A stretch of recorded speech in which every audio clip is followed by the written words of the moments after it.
আজিৰ আঞ্জাখন বনাবৰ বাবে আমাক প্ৰয়োজন হ'ব এয়া কুকুৰাৰ মাংস, এয়া ভীমকলৰ কলডিল, লগতে এয়া আলু, এয়া হালধি, নিমখ, আদা ৰচুনৰ পেষ্ট, এতিয়া এয়া হৈছে মিৰ্চ পাউডাৰ, মিট মছলা, গৰম মছলা, পিঁয়াজ, মিহিকৈ কাটি লোৱা জলকীয়া, আৰু এয়া হৈছে মিঠাতেল।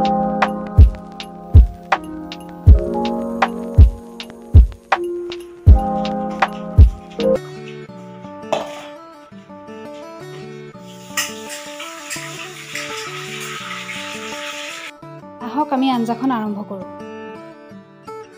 কেৰাহী গৰম হোৱাৰ পিছত আমি প্ৰথমতে মিঠাতেল দিছোঁ।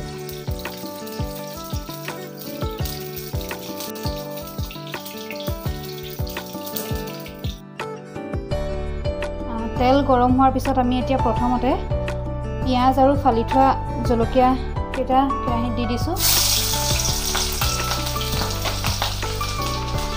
দি দিছোঁ।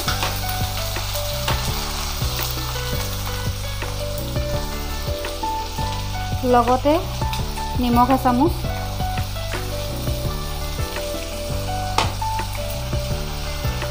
আৰু হালধি দি দিছোঁ।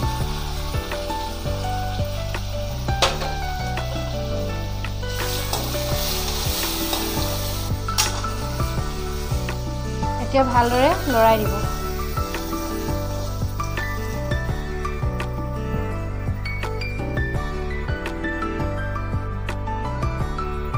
এতিয়া ভালদৰে আদা ৰচুনবিলাক ৰঙচুৱাৰ পাছতে আমি ইয়াত কুকুৰাৰ মাংসখিনি দি দিম।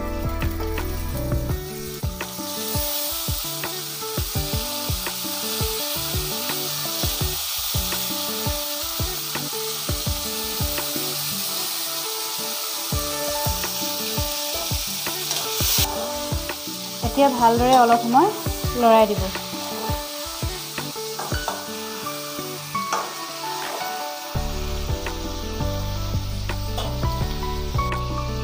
মাংসখিনি ভালদৰে সিজিবৰ বাবে আমি অলপ সময় ঢাকনাখন দি দিছোঁ। অলপ সময় ঢাকনা দিয়াৰ পাছত ইয়াত মিট মছলা আৰু লগতে অলপমান মিৰ্চ পাউডাৰ দি দিব। ভালদৰে লৰাই দিব।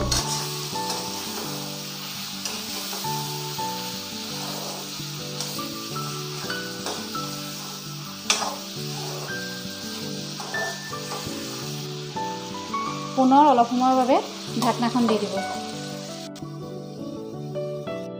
অলপ সময় পুনৰ ঢাকনা দিয়াৰ পিছত আমি ঢাকনা আঁতৰাই ভালদৰে মাংসখিনি লৰাই দিম, আৰু ইয়াৰ পাছতে আমি আলুখিনি দি দিম।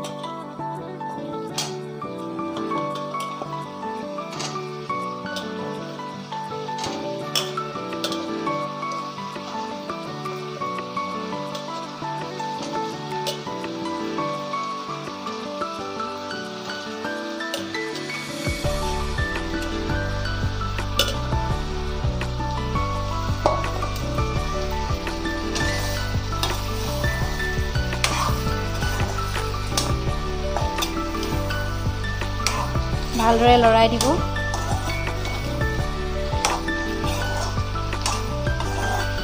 পুনৰ আলুখিনি ভালদৰে সিজিবৰ বাবে ঢাকনা দি দিব। প্ৰায় 10 মিনিট সময় ঢাকনা দিয়াৰ পিছত আমি ইয়াত কলডিলখিনি দি দিম। আলুখিনি আধা সিজা হওঁতেই আমি ইয়াত কলডিলখিনি দি দিম।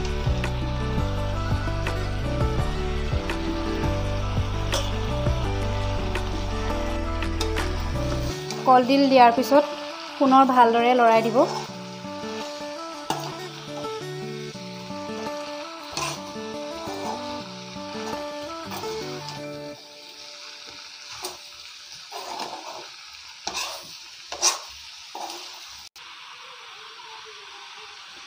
কলডিল দি ভালদৰে লৰোৱাৰ পাছত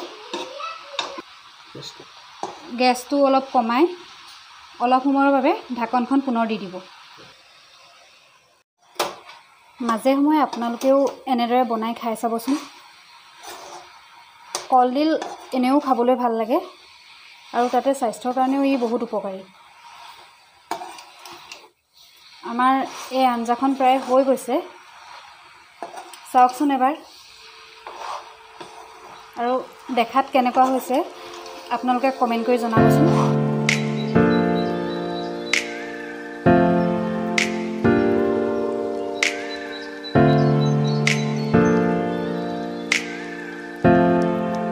আজি আপোনালোকৰ বাবে এই ভিডিঅ'টো আগবঢ়ালোঁ।